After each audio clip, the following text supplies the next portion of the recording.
And because it's an economy, and we have to deal with real-world problems in today and into the future, I think efficiency is important. And now when we talk about efficiency in today's economy, we're talking about something very specific. We're talking about capitalist profits. When business owners and elite talk about efficiency, they're talking about losing profits. In an anarchist economy, efficiency should be dealing with things that we care about.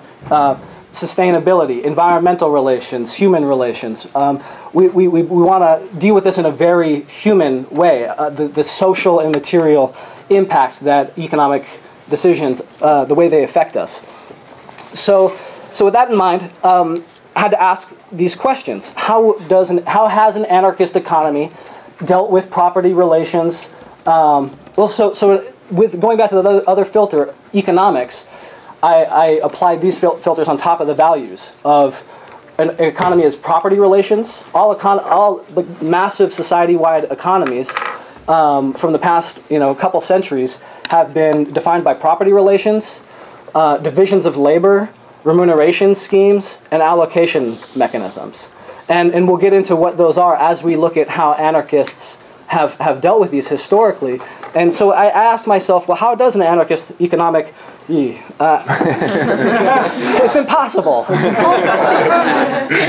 How does an anarchist economic system deal with this question of property relations in philosophy, in history, and how do we want to in the future? Well, of course, there's Proudhon's statement of property is theft. And his rationalization for that is beautiful. If you read the actual quote, and it's in the essay, so please read that, or look him up originally.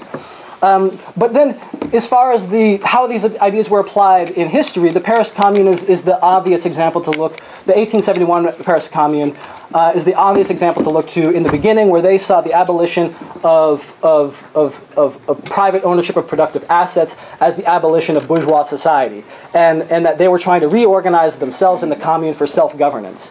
And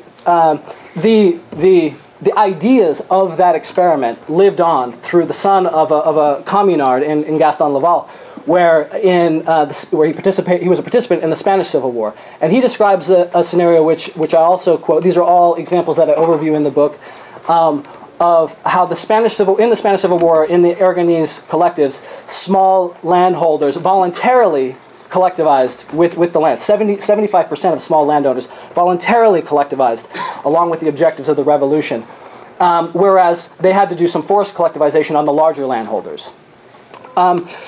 This, of course, is in contrast with the other major example of property relations outside of capitalism in the 20th century, and that would be state ownership of productive property in the state socialist countries of the Soviet Union, China, Cuba, etc., where the state simply owned the productive assets through the rationale that they knew how best to use society's resources in a very paternalistic way, because the people themselves couldn't decide how best to do it. The planners and the managers had the expertise and the knowledge, they thought, to be able to manage society's resources for the best interest of society.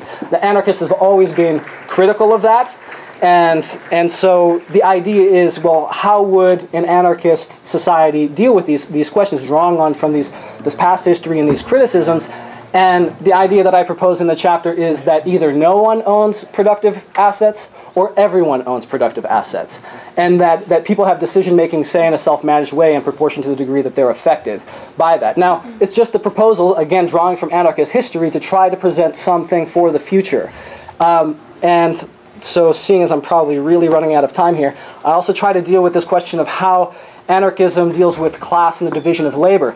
Now, class, as defined in this way, is in relation to the means of production, whether you're an owner or a laborer or some type of decision maker. And of course, the two main the two main thinkers in which anarchists draw from are Marx and Bakunin.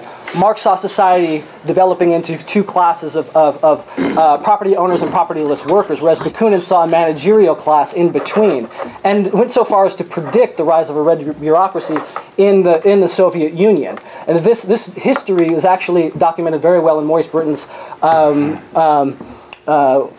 what's it called?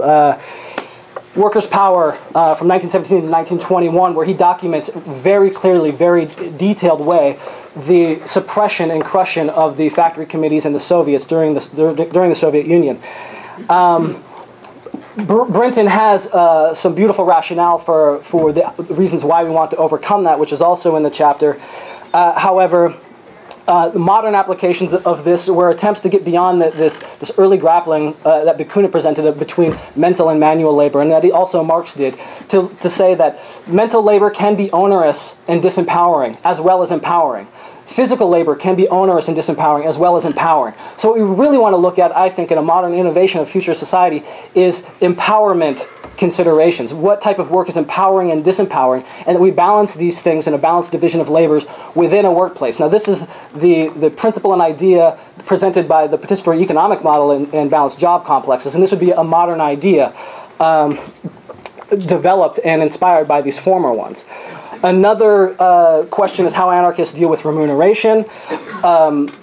Derek provided an overview of the debate between remuneration according to need. Marx saw different phases in the transition from socialism to communism. In the first phase, remuneration from contribution to need. Second phase of actual communism, remuneration to need. Kropotkin also saw this where he saw material scarcity at the base of society and wanted to... Oh, my time is up. It's impossible. I'm sorry. Hopefully we can get into some of this later on, and we can talk more when the book is out next year. I apologize for the authoritarianism of